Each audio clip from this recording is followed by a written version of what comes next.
What's up, Lazy Dog fam? Hope everybody out there is having a marvelous day. It's a beautiful day here on the homestead, probably the prettiest day we've had around here in about 2 weeks. And if you've been following along, we've got seedlings growing in the greenhouse. We've got seed potatoes that need to be planted soon. So we've got to figure out where we're going to be putting all this stuff. So today I want to take you around to all 10 different garden plots we have and kind of walk you through the process of how I determine what I'm going to plant where. But before we do that, I want to tell you about some kind of general strategies I have, some general rules I have that I try to follow as best I can. And those rules help me determine where I'm going to plant stuff. So if you've been following our gardening journey for a while, you know that we believe in crop rotation around here. We like to not plant the same thing in the same spot year after year. There are several reasons why we like to do that. Now, before I get into those reasons, you don't have to rotate your crops. It's not an absolute necessity. I know a lot of people cite Charles Dowding over there in the UK, and he doesn't ever rotate anything and seems to grow a beautiful garden. So if you don't have the space to rotate things, don't sweat it. It's not a big deal. If you do have the space to rotate it, I'm going to tell you why I think it's a good idea. So reason number one we like to rotate things is because different vegetables have different nutrient needs. Corn, for instance, is a really heavy feeder. It likes a lot of nitrogen. You got something like okra, which doesn't really need a lot of nutrients. If you give it too much nitrogen, it's just going to make all plant and not a lot of pod. So each vegetable we grow has kind of its own set of nutrient needs, and by planting one particular vegetable in this plot, another vegetable in this plot, we can cater to those needs a little better. The second big reason we like to rotate has to do with pest and disease pressure. Down here, it doesn't get very cold. We don't get snow, obviously. And so we have a lot of pest or insect eggs and fungal spores, things that overwinter in our soil. So wherever we planted squash last year, there's likely going to be some squash bug eggs in the soil, maybe some mildew, fungal spores in the soil, and those can cause issues year after year. And if we keep planting the same crop in that same spot, we're just multiplying that pest pressure year over year. But if we move things around, we can reduce that pest pressure somewhat because we're not compounding it. And the third big reason for why we like to rotate things has to do with plant growth habits.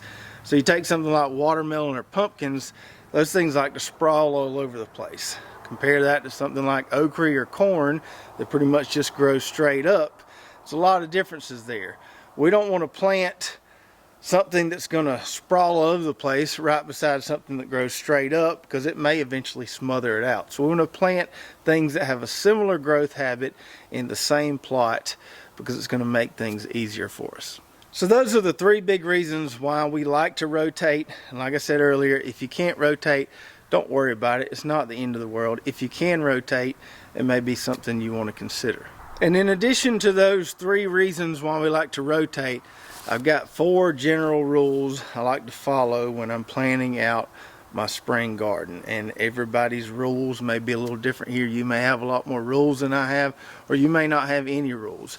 But I'll walk you through my kind of 4 rules that help me determine where I'm going to put stuff. So rule number 1, don't plant the same family of vegetables in the same plot in consecutive years.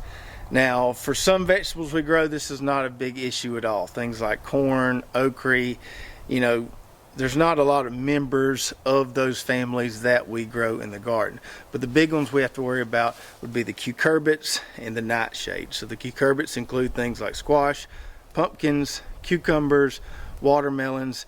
We grow a lot of different varieties of those crops, and so we have to be really careful not to plant too much, because then the following year we can't rotate because we grew that stuff everywhere the previous year. So we have to be careful with those cucurbits.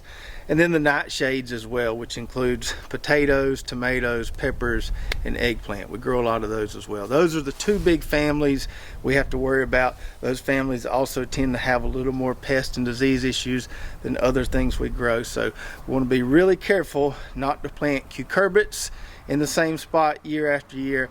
And I want to be really careful not to plant nightshades in the same spot year after year. Rule number 2, don't follow a heavy feeder with another heavy feeder. So when we say heavy feeder, we're usually talking about a crop that likes a lot of nitrogen, something like onions or corn. So I want to make sure I don't plant corn behind my onions. We've got onions growing now, they'll be done in a couple months. I don't want to turn around and plant corn in that plot. I don't want to tax my soil that much by growing two really, demanding crops in there. So we try not to plant the heavy feeders in the same spot or follow heavy feeders with our planting schedule. Rule number 3, if you're going to grow field peas, plant them in the sorriest plot you've got. We've got 10 plots around here. Some of them are more fertile than others. Sometimes that changes as the years go by. Some of these plots evolve, some of them get better, some of them decline a little bit, and we have to kind of get them back in better shape. But I always pick the sorriest performing plot that I have at that time to plant my field peas, because field peas will just about grow in beach sand. They don't have a lot of nutrient requirements. They don't need great soil to grow in. And so I don't want to mess up and plant something that needs some really good soil in a spot that has sorry soil. I'd rather save that sorry soil spot for the field peas, which don't really need the great soil. And finally, rule number 4, don't plant okra in a plot that's got a lot of nitrogen in it. I kind of alluded to this earlier, and I've accidentally did this before. If you plant okra in a spot that's got a lot of nitrogen, say for example, you put a lot of manure down in a spot and then you go plant some okra there, it's going to be a while before you get okra pods. What usually happens from my experiences is that okra will grow and it'll make a lot of plant, but until it kind of burns through that nitrogen supply there and stresses a little bit, it's not really going to start producing pods. So if you want some early okra production, don't plant it in a really fertile spot, kind of like the field peas. Pick a sorry spot, because okra doesn't really need a whole lot of nutrients to grow. Okay, so I gave you kind of my rotation strategy, why we like to do it, and my 4 very arbitrary rules about how I determine where I'm going to plant things. If you've got any additional rules that you like to follow, definitely let me know about those in the comments below. But now let's go around to each plot. We'll talk about what's been planted there within the last year, and then what we're going to put there this year, and kind of why we made that choice. So let's start off with these 6 30 by 35 plots we have out here by the road, this area we call the Dream Garden. Now for some of these plots, I've known for quite a while what I'm going to plant there this spring. For others, I just figured it out this morning, so I kind of map it out. I don't know if you can see it that well, that paper there, but I kind of map out all the plots, write down what's been there, write down, or kind of use the process of elimination to figure out what I'm going to plant there this year. And I'll try to put a blog on our website soon with some graphics kind of showing this map and kind of showing the garden plan there. I don't know if I'll have it posted by the time this video airs, but I'll try to get that up within the next week. So this plot here is one that we've known about for quite a while. Back in the fall, before we planted this mustard cover crop that is being extinguished right now by the tarp, we determined that we were going to plant our potatoes here. We like to grow that mustard cover crop prior to planting potatoes. It helps a lot with the soil-borne pests. So this is where our potatoes are going to go. The last thing we had planted here prior to that cover crop in the warm season of 2021 was sweet potatoes. Sweet potatoes are not in the same family as regular potatoes, so no worries there as far as rotation goes. So we can follow regular potatoes behind sweet potatoes and be just fine. Vice versa as well. You can follow regular potatoes with sweet potatoes. A lot of people do that. When they dig up their regular potatoes, once it gets hot, they'll turn around and plant sweet potato slips there. So we're going to do all potatoes in this plot here. We'll be cutting those up and getting those planted pretty soon. Now for this plot here, which is a newly converted no-till plot, there's still a few things in it. There's still some Brussels sprouts in it. Those look like they're getting close to being ready to harvest. There's some spinach there. It'll bite the dust once things get hot in the next month or so. We did plant some English peas in the center of this plot that we'll have to work around for a little while until things get hot and those get zapped as well. But we're going to have a good bit of space to work with in this plot. So The things that have been in this plot within the last year, this is where we grew our potatoes last spring. Then we planted some field peas there, and obviously we planted a lot of brassicas there this fall. So since potatoes were in it recently, I really don't want to plant any nightshades here, so no tomatoes, no peppers, no eggplant, anything like that. And try not to plant any legumes in here since we had some field peas in there recently. So we're going to put our watermelons in here. We're going to have to work around those English peas in the middle for a little while, but they'll be toast, and then the watermelons can climb all over the place like they like to do. And then for this plot behind me here, this is the plot we put down all the alfalfa pellets, recently tilled those in and then recovered it with the tarp. This is where we're going to be putting our determinate tomatoes, our peppers, and our eggplant. So this year I'm going to separate my determinate tomatoes and my indeterminate tomatoes because we're going to trellis them a lot differently. So all the stuff going in here will be trellised via the Florida weave, the determinate tomatoes, the peppers, and the eggplant. As far as what we've had in this plot recently, last year we had some squash and cukes in here, we had some popcorn and some glass gem corn in here, and we had some potatoes, some fall potatoes. And I probably shouldn't follow those fall potatoes with more nightshades, but sometimes I don't have a choice. Sometimes it doesn't always work out perfectly. I'm not able to follow those rules exactly, and those fall potatoes weren't in the ground very long before they got kind of enveloped by that cool season cover crop we had planted there. So I think we'll be okay there. It's not ideal, but I think we'll be okay. And then we've got our onion and leek plot here behind me. Now these things are going to be in the ground probably at least another couple months, so I can't really plan to plant anything in this plot in early spring because it's just not going to be ready by then. We got to wait till we harvest all those onions and leeks, wait till they mature. Now as far as what's been in this plot, last spring we planted a bunch of pumpkins in here, then we did a cover crop, and then we planted the onions in the fall. And now that we're doing the whole chicken tractor thing, yes, I can move the chicken tractor around the yard, but I'd rather be moving it around these garden plots. So as opposed to in the past where we would fill every plot full of vegetables in the spring, I have to save one plot for the chickens and kind of plan out that cover crop rotation a little bit better. And I think this plot is going to be perfect. Once we get them onions up, we'll plant a warm season cover crop here, and then we'll rotate our chickens on this plot. So we'll save this for the girls. And this plot here is kind of in the same situation as that onion plot. We've got a lot of stuff in here that's still going to be here for a while. Still needs a little longer to mature, or it's still going to be producing good food for us for a while. So we've got garlic in here. It's definitely going to be another couple months on the garlic. We've got collards and kale in here, and sometimes those will grow and produce good food all the way into May. Just depends on how quick it gets hot in spring. Sometimes they bolt early, sometimes they'll grow into May. We'll just have to see. Either way, I'm not going to scrap the kale and collards since they're still giving us a lot of good groceries. So we can't plant anything for this plot that needs to be planted in early spring. We're going to have to plant something that can handle the late spring or summer heat pretty well. And that's why sweet potatoes are going to be perfect for this plot here. We usually don't plant our sweet potato slips till maybe end of May on into June. By that time, the collards and kale will have bolted, the garlic will be harvested, and we'll have a nice clean plot there. We're probably also going to plant our flowers in this plot, but it will be mostly sweet potatoes. As far as the things that have been in this plot, we did watermelons here last year, then we have the garlic and the brassicas now. So that follows our rotation rules good, putting sweet potatoes in here and not doing any more cucurbits in here since we had the watermelons last year. And for the last plot here in the Dream Garden, we've got this one right here, which still has a decent amount of carrots and beets and parsnips in it. It's got some celery and some rutabagas on the end.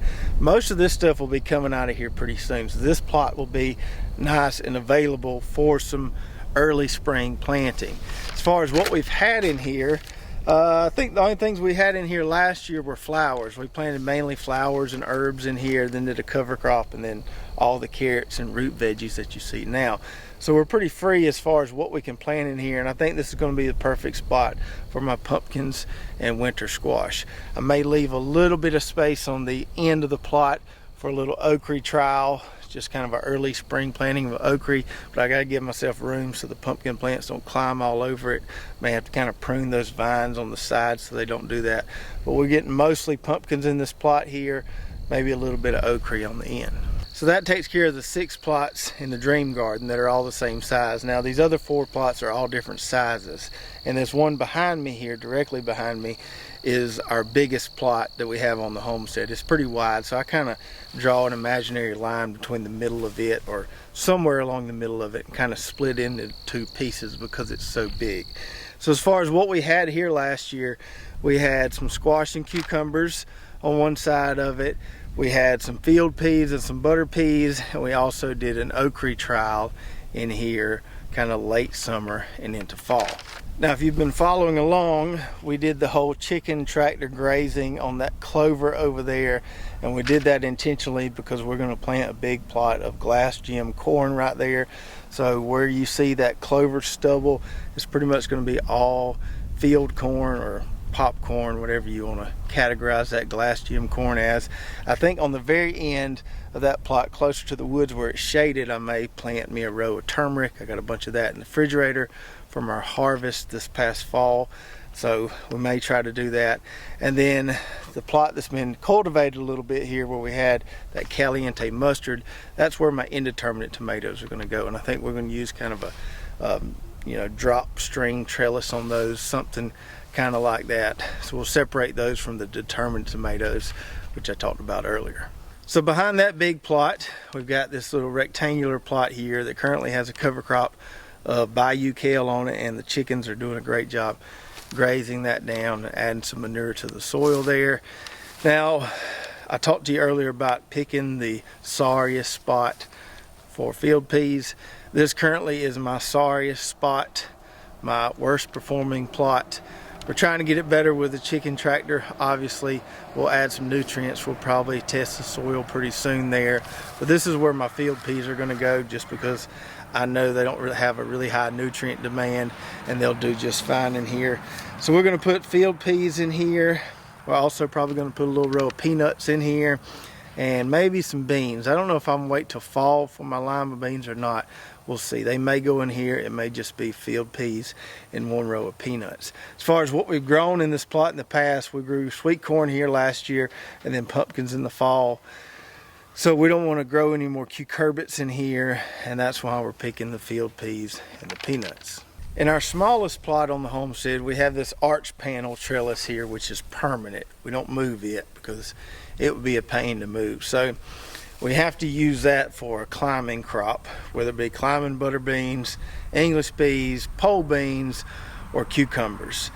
Now, I grew beans and peas on it this past year. We grew the Christmas lima beans last spring and into summer, and then English peas on it in fall of 2021. So I'm going to switch that up, and we're going to plant our cucumbers on this arch panel trellis. I think I'll do pickling cucumbers on one side, slicers on the other side. Since we're doing cucumbers here on the trellis, I like to plant my summer squash and cucumbers in the same spot. Just helps out with my rotation instead of spreading those crops around the different plots, which kind of hamstrings me in future years. I plant my cucumbers and summer squash in the same plot. So that's what we'll do here. We'll do cucumbers on the trellis, and then to the right of the trellis there, we'll do some summer squash. The only things we've had in this plot recently, besides the beans and peas on the trellis, would be some flowers, and we had some ochre there last year. So that sticks with our rotation rules there, putting cucurbits in this plot. And then lastly, for plot number 10, we've got this long skinny plot right here. And the things that have been in this plot recently, there's a cool season cover crop cocktail there now. But before that, last year we had all our tomatoes and peppers in here, and then we did some fall pumpkins there. So I don't want to plant any more nightshades there, and I don't want to plant any more cucurbits there, which really leaves me only a few choices. And I think this is going to be the perfect plot to plant our sweet corn in, our solstice sweet corn that we're going to plant. Ideally, I'd like to plant corn in a more square plot, but I can fit, I think, at least maybe 7 rows in this plot, so I still should get pretty good pollination there. I also think that the chickens are going to be done with that bayou kale, as they're mowing it down pretty good. They're going to be done with that in probably 10 days or so, and I'm going to pull that chicken tractor over here and let them work down, or make one round around this plot here, get some nitrogen in that soil there for that corn. It may delay my sweet corn planting a little bit, but I think it'd be worth it, and I think it'd be just fine. So hopefully that gave you some good insight into my methods and my madness as well. We followed all 4 rules pretty good, not completely to a T. We did break rule number 1 one time, the rule about not planting the same family in the same spot in consecutive years. We're breaking that on our plot where we had the fall potatoes, and now we're going to put some nightshades there. But for the rest of the plots, I don't think we're breaking any of our 4 rules, which is good. Things don't always work out perfectly, but we try to move things around based on those rules because they have worked well for us. I'm not saying everybody should do this. I'm not saying you should follow these rules to a T. This is just kind of our plan, our rules that we have created because it has worked well for us. It has helped alleviate our pest and disease pressure and not have our soils be too taxed by following or planting one heavy feeder right after another in the same plot. So as I mentioned earlier, let me know in the comments below if you have any rules as far as planning out your garden, and also let me know what you think about rotating crops around the garden. Do you think it's necessary, or you just think it's a bunch of baloney and you just plant stuff wherever you feel like planting stuff? And there's nothing wrong with doing that. I would just love to hear your reasoning behind it. And as far as what we'll be doing on upcoming videos, I don't know if it'll be the next video or the one after that, but it's going to be tater time very soon. We'll be getting our tater plot ready, cutting up our seed potatoes, getting those ready to plant, and we'll be planting taters soon after that. I've got a lot of cool experimentation I want to do with different tater planting techniques this year, so that should be fun. So make sure you stay tuned for those videos as well. If you're watching this on YouTube, make sure to check out our affiliate partners in the description below. We've got several good coupon codes there for those companies that have decided to partner with our channel. If you haven't already, go check out our website, lazydogfarm.com, where we've got some good recipes, recommended products, our garden blog, and some cool Lazy Dog Farm merch.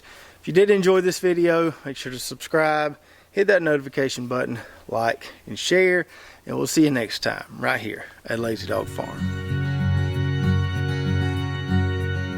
Oh, farewell,